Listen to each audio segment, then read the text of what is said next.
Tonight, critics converge on the San Francisco Presidio. You'll see why they say what's in the plans could spoil it for us all. Plus a shocker, why the government can't scrape up enough money to pay what it owes to its Navy reservists. And the opening of the Great Mall today in the South Bay, and some lessons to be learned from another town's mall experience. Terilyn Joe is off tonight. Channel 7 News at 11 is next.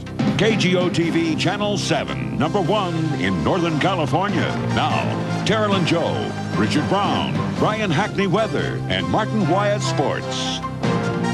This is Channel 7 News at 11. Good evening. In a little more than a week, San Francisco's Presidio makes an historic transition from Army Post to National Park. But a huge controversy is developing. How should the valuable land be used? The final plans are being prepared, and special interest groups are jockeying for position tonight. Channel 7's Leslie Brinkley is live at Fort Mason. Leslie, what is the vision for the Presidio? Well, that, Richard, of a coastal urban national park complete with hiking trails, a lodge, a restaurant, a cultural and international meeting place, if you will. But those grandiose goals are tinged with accusations, clouded by accusations of secrecy, animal cruelty, profit. All of those things were brought up at tonight's meeting that ended just a short while ago. There's a burial site at the Chrissy Field, which is... Some want to return the Presidio to the Indians. Others want to keep UCSF animal research out of Letterman Hospital at the Presidio. Have you actually looked at prohibiting animal research within a national park? Even San Francisco's district attorney complained about top-secret meetings to decide the fate of the Presidio's golf course. We need to have that meeting, the negotiations, and that agreement made public so that the public can make a fair comment upon this plan. You cannot approve the environmental impact statement when the project is being drawn up in secret in Washington. You can't do that! This former Golden Gate National Recreation Area commissioner, who was fired last month from his post, led a rally that spilled onto the streets. 80 demonstrators questioned the plans for the Presidio. Should we sacrifice public land and spend public money to subsidize private greed? No! The chief of planning for the conversion says the Presidio will not operate like a business, but as a national park. There'll be limited, very limited visitor services, such as food service, recreational equipment rental, but commercialization can clearly not occur within the plan's parameters. There's a very strong preservation and open space and recreation element in the plan. Some things, of course, remain up in the air, like negotiations with UCSF over the animal research. And this, of course, promises to be a very unique national park. You've got this incredible natural splendor dotted with all these buildings across the property. And they're very difficult to decide the management of those buildings, Richard, even a bowling alley to be considered. Leslie, given the heat generated tonight, what's going to be the next step in this process? The next step is going to be a series of public events that are going to get kicked off with Vice President Al Gore's appearance here this Saturday to commemorate this historic one-of-a-kind conversion. On October 1st is when it all becomes official. The Presidio will be, on that date, a national park. It will no longer be a military base. And, Richard, you will be able to begin to see some of those changes occur over the coming year. All right, Leslie, thanks very much. Leslie Brinkley, live tonight at Fort Mason. The military is taking an increasingly high-profile role in Haiti, muscling toward total control of that island nation. In a methodical effort to undo the efforts of General Cedras, American troops today began dismantling the Haitian Army's heavy weapons, and Marines parked armored personnel carriers in front of several police stations. A sign the U.S. troops have been given more power to intervene in civil disturbances. Soldiers are also moving into the countryside to take over the training of local police forces. The cost of Operation Uphold Democracy in Haiti will top $250 million by the end of this year, 3 months from now. And Defense Secretary William Perry says he will ask Congress for even more money. That cash shortfall is having an effect here in the Bay Area. As Channel 7's Ken Wayne reports tonight, Navy reservists have been told there's no money left for them. It's a shock and a concern. Keith Lowry has served in the Navy Reserves for 10 years, but for the first time in his career, he won't be paid after his monthly drill weekend. For this intelligence officer, it doesn't make sense. I just don't think it was appropriate that somebody just call me the day before my drill weekend and say, I'm sorry, but you're not going to be paid for working this weekend. we ran out of money. And that is essentially what happened. The government's fiscal year ends next Friday. The Naval Reserve budget has been wiped out by international incidents like relief efforts in Somalia and the intervention in Haiti. Thousands of reservists have been called up to assist active duty sailors in these operations, and it all costs money. In order to cover our expenses with all our contingency operations, it's necessary to basically cancel the active training and the paid drill weekend for this coming weekend. Lowry says budget or no, reservists like himself have upheld their end of the bargain, and the Navy should do the same. There are people who depend upon this income as their sole source of income. And it will hurt them. Things should return to normal for the Naval Reserve next week after the fiscal year begins, but it may not be the same for reservists like Keith Lowry, who will wonder why the commitment of the federal government falls short of the commitment he has made to his country. At Treasure Island, Ken Wayne, Channel 7 News Tonight. In San Jose tonight, the City Council has approved a project that will bring the headquarters of a major computer software company downtown. The vote was unanimous in favor of the $25 million deal to lure Adobe Systems to San Jose. That's how much the city will kick in to help finance the project, and a deal that Adobe found too good to resist. The price after the subsidies that we were offered from the city of San Jose became competitive. The 18-story Adobe headquarters building will be built on Park Avenue. Construction of the office tower should generate about 4,000 jobs. A huge commercial venture that's opened up hundreds of jobs in Milpitas tied up traffic on the Montague Expressway today and sent thousands of people into a shopping frenzy. And with that, the Great Mall opened its doors today, offering the promise of an economic boom.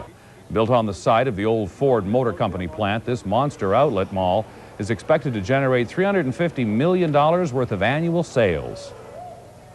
We had an empty plant here, and clearly it wasn't doing us or the community any good at all just to sit here. So we've had a creative idea to make it into a really big discount mall. The largest outlet mall west of the Mississippi, to be exact, 1.5 million square feet of retail space. But some urban planners are concerned that monster malls like this might be a nightmare for small businesses long established in other parts of town. Maybe it could be a nightmare. It might, like once again, I said we don't know. Competition is healthy, so we don't see any problem. No, we'll see more walk-by and drive-by traffic, so that might be a good thing. But in Novato, city planners have found out the hard way what a mall can mean. The Vintage Oaks Center, half the size of the Great Mall, has drawn people away from the downtown shopping areas. Vintage Oaks, in a certain sense, has become the center of town for Novato in terms of night activity and in terms of shopping. The Novato Downtown Committee is not necessarily against mall development, but its members think the economic interests of the whole community should be balanced. So it is devising a plan to help revitalize Novato's sleepy downtown area by building a plaza, encouraging stores to stay open late, and helping restaurants and cafes attract nightlife into the traditional town center. Now, while the jury is still out on the impact of the Great Mall on downtown Milpitas, it is expected to provide the city with an extra $4 million in sales taxes and eventually 4,000 jobs. Coming up tonight on Channel 7 News at 11, a great white shark attack and the surfer who lives to tell about it. Also tonight, a crucial decision is due in the Simpson case. Detectives unwrap a possible motive. And later, the volcanoes of New Guinea and the lessons they hold for us.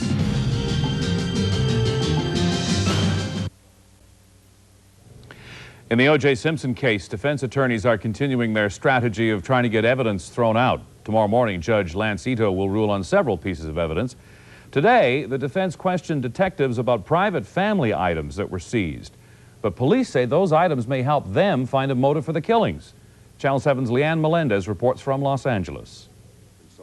It was this gesture that led many to believe that O.J. Simpson's defense team might have gained the upper hand for the moment over police investigators. Detectives admitted seizing items that were not included in a search warrant. The defense wants them dismissed. And again, that script was not authorized by the warrant. It was not included in the warrant, no, sir. The prosecution seemed to recover. The detective said he found this manila envelope at Simpson's home. In it were videotapes of Simpson's wedding and the birth of their daughter. Attached was a note apparently written by Nicole. appeared to me to be some kind of a note in female writing towards Mr. Simpson, and it indicated that this was to be the end. He seized the envelope, he said, because he felt it was evidence of the motive for the killings. But later the defense read the note. The tone seemed somewhat different.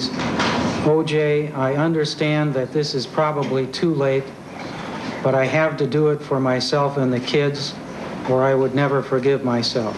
Only one thing is apparent, and that is that she was very much in love with OJ and wanted to get back with him shortly before her unfortunate and horrendous death. The defense argues that police officers clearly violated Simpson's rights by going far beyond their duty. But in this court, Judge Lancito will have the final word. In Los Angeles, Leanne Melendez, Channel 7 News Tonight. And still in Los Angeles, a man has been questioned but not arrested in connection with the burglary at Robert Shapiro's law office. Someone took some computer equipment and opened a filing cabinet left unlocked in Shapiro's high-rise suite in Century City. The cabinet contained files from the Simpson case. It isn't clear whether any were taken. The area has been closed off to visitors. A follow-up to the San Francisco State rape case we reported last night. It could take up to 10 days to determine whether 2 students should be charged with the assault of an 18-year-old co-ed in a school dorm. A prosecutor says the case is complicated by the possibility that heavy drinking may have been a factor in what happened. A poignant memorial today in Berkeley. Family members placed flowers at the spot where a Brinks armored car driver was shot to death Tuesday. Relatives of Jeffrey Spencer left their tribute outside a bank where he was gunned down during a robbery attempt. 2 suspects are still at large tonight. And on Long Island today, funeral services for Vitas Gerulaitis. Some of his major competitors were among the pallbearers: John McEnroe, Bjorn Borg, Guillermo Vilas. Gerulaitis was remembered for his talent, his friendship, and his fun. He died last weekend of carbon monoxide poisoning blamed on a faulty heater at a beach house where he was staying. The baseball strike has moved to another playing field, this time in Washington. Congress heard testimony today on a bill that would strip team owners of their antitrust exemption. That's a controversial move supported by players but opposed by management and the acting baseball commissioner. Moving from the collective bargaining process where this dispute belongs to the courts is not helpful. Both sides have acted like spoiled children, arguing over a $1 billion honeypot. For all the baseball players who love this game, I can assure you we would prefer to be playing baseball rather than appearing before this committee. The head of the Players Union said today there is little hope for an agreement unless Congress acts. Professional hockey's labor problems are growing tonight as well, and Martin will have that story a little bit later in sports. Coming up here on the news, the return of the Jeremiah O'Brien.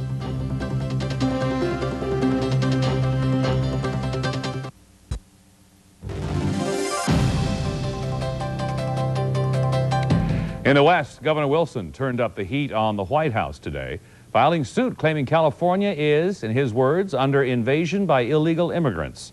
Wilson says the federal government has failed in its constitutional responsibility to protect states against invasion. In response, Attorney General Janet Reno blasted Wilson for playing politics. I think it's important for us all to look beyond elections to the long-range effort to make an impact on the border, and I look forward to continuing to do that. Reno says there's already been a 60% increase in Border Patrol agents, and states can apply for additional help from a special emergency fund, which, according to Reno, California has not done. The powerful twin eruptions of volcanoes in New Guinea this week should be a lesson to us here in the West.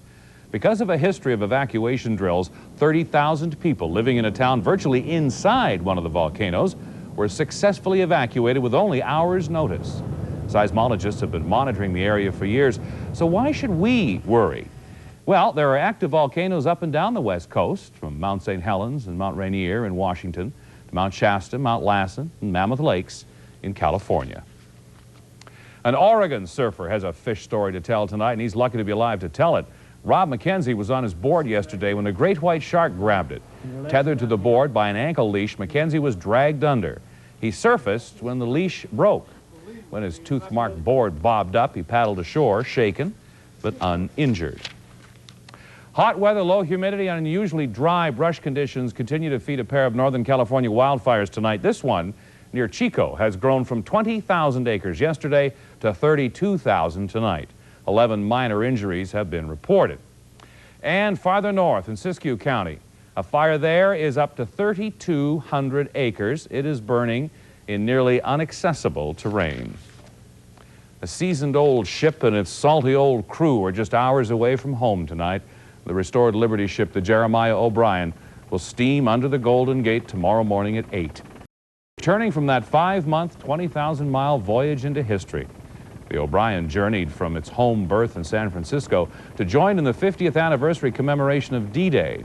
The veteran of the original D-Day landing, the ship proved it is still solid, and as its skipper told us by radio telephone today, so are the senior sailors. I know this crew, they're the best you could possibly sail with. This, without a doubt, has been the best voyage that I've ever been on. The ship will dock at Pier 27. The crew will get a ticker tape parade on Montgomery Street at noon tomorrow. Well, we're about what? A minute and a half into autumn. Yes, sir. Brian has our first fall forecast. And on this first day, it's not just autumn that's falling, it's also rain. We'll have the details on that, and we'll also spout off about the weather in Texas when we come back.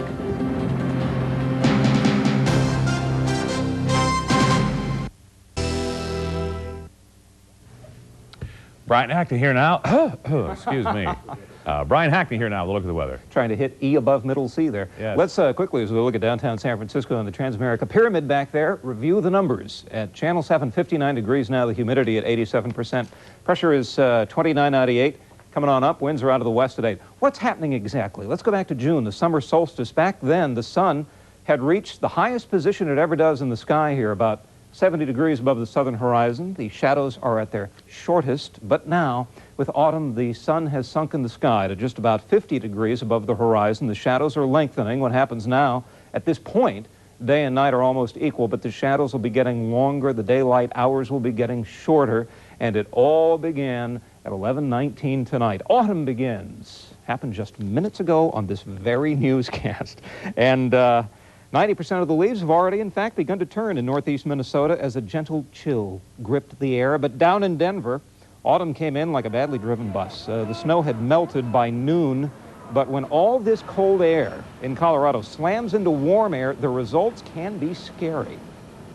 I tell you the truth, you might not know this, but I have not known fear like I've known it when I saw this. Oh, we know that. This was a water spout that formed in Galveston Bay, in Texas over the weekend. It managed to dry up before it did any damage, but that was nasty looking. And speaking of nasty looking, see this down here, Southern California? It was all moving north over the past 18 hours, and as it moved north, it provided a light show that is going on at this hour in Santa Barbara. Lightning and thunderstorms reporting from Santa Barbara to San Luis. They have lightning, they have thunder, and they'll have more because this upper level low is pushing all that moisture north. And the interesting thing about that moisture, that packet of clouds there, it's old tropical storm moisture. The thing is, the flow with this is so much out of the southeast, so much this way, that most of the action is offshore and should probably stay that way. The radar gives us a better look. See, most of the action is off of San Luis Obispo. It's beginning to move north, but with this kind of a component, as opposed to this kind of a flow, the only thing we'll probably get are a few light showers, but you never know. So there's the possibility, albeit slight, of a thunderstorm or two tomorrow morning, maybe. Tomorrow afternoon, we'll watch it, but in the meantime, it just looks like variable clouds. Those are the numbers that we had today, mostly in the 70s and 80s. Another pleasant day in the Bay Area. A few clouds were hanging around. They'll do that again tomorrow. And you can see that 80s will still do for the inland areas. And the big view there is showing us that the upper level low is off here. All this is moving north, so the forecast will look like this. For tonight, we'll bring in the clouds, and along with the clouds, a chance of showers, especially in the South Bay. Lows in the 50s, the best chances in the south. For tomorrow, more of the same. Partly cloudy skies and a chance of showers and thunder showers. Probably won't happen, but we'll watch it. Lee Glasser first thing tomorrow. All right, thanks, Brian. The Sharks are on the ice tonight. Martin's got sports in a moment.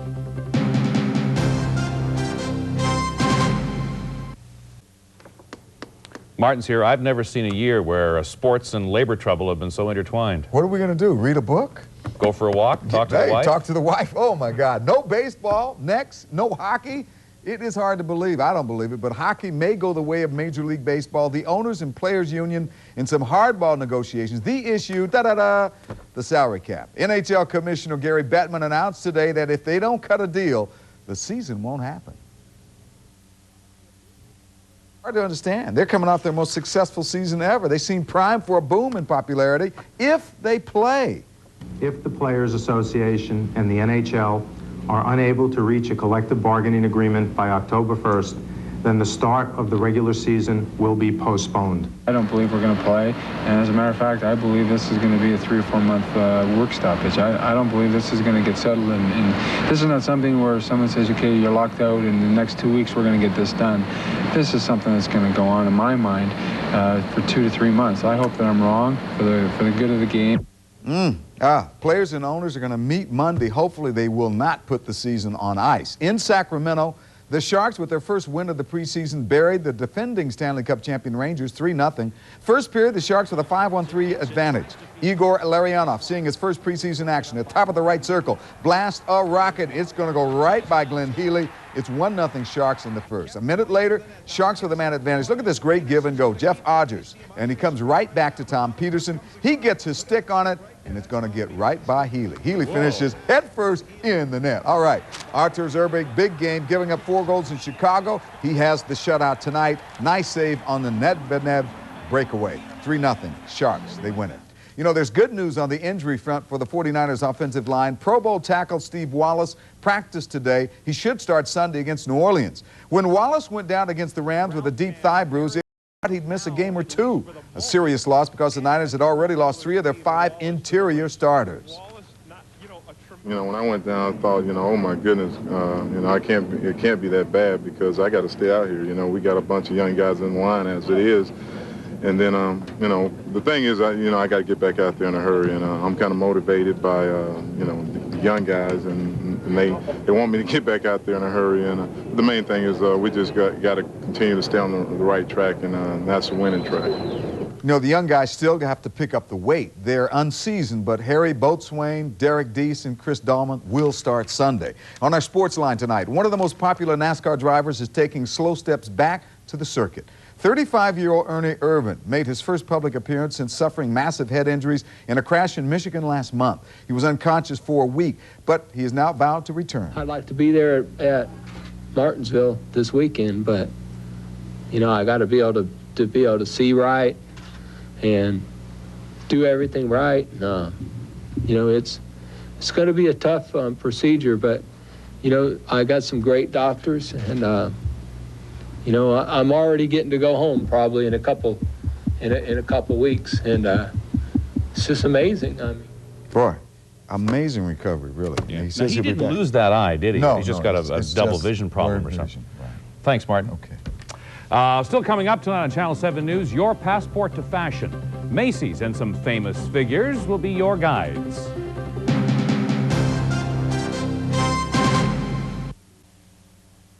It is probably no coincidence that Macy's chose tonight, the autumn equinox, to host its fall fashion show. Fort Mason was the scene of Macy's Passport to Fashion. It's a fundraiser for AIDS and a showcase for designers including Giorgio Armani, Calvin Klein, Hugo Boss, Donna Karan, among others.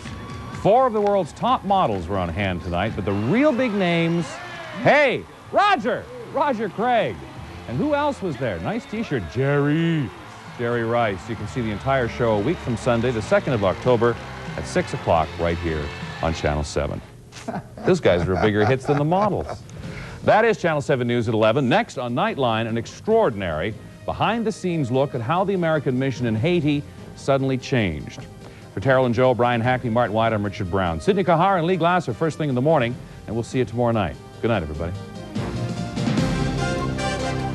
This has been a presentation of Channel 7 News. Nobody covers the Bay Area like Channel 7.